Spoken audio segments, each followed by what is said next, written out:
What we know today as a clown and the way a clown looks, or clowns in general, might actually be derived from what's referred to as the Nephilim. You know, we have this association with not only clowns as being entertaining, but we associate them with certain characteristics like red hair, pale skin, blood red nose, also certain characteristics like tricksters, mischievous, and now even we're getting these associations between clowns being evil, both in the media and in movies. We see this is a common theme. Joe Rogan, who's got one of the most popular podcasts in the world, he actually took he ran into these jesters, and he talked about how they were sort of taunting it. And in the article, it talks about how strangely these jester-type entities commonly appear in the experience. So people encounter clowns, jesters, jokers during their experiences with these entities are often engaged in elaborate and mind-boggling performances and tricks. But it's not only their behavior which is interesting, but their environment is interesting because many people find themselves in strange dimensions that resemble a circus. The appearances of these jesters that people see, a lot of times they speak about these entities having these two protrusions from their head, and also they'll see checkerboard patterns around these figures. Now there are cultures that refer to these entities as well. You have the Hopi people and their sacred clowns, and they have these rituals where they dress up like jesters and tricksters, and they paint themselves with these striped patterns, and they have these headdresses with these protrusions. And you start looking at some of the figures associated with these rituals, it looks just like these entities, these stripes, protrusions, pale face, and you just kind of gotta wonder what's going on. And you find out the kosher is a sacred clown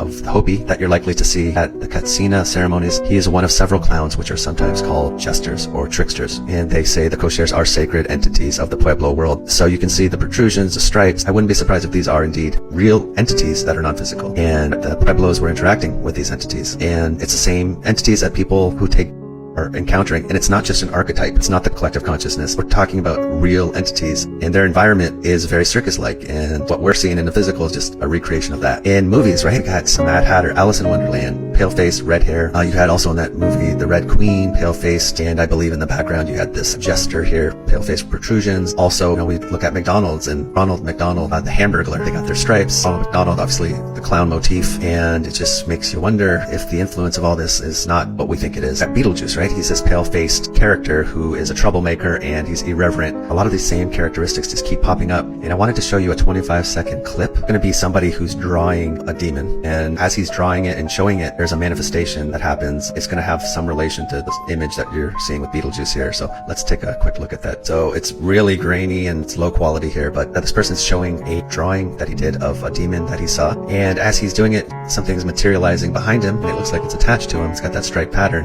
and it's going to disappear from the camera. And I'll let this run once more, and it's sort of behind him here. You could just sort of, as he's showing this picture of a demon he drew, you sort of have something that seems to be materializing behind him.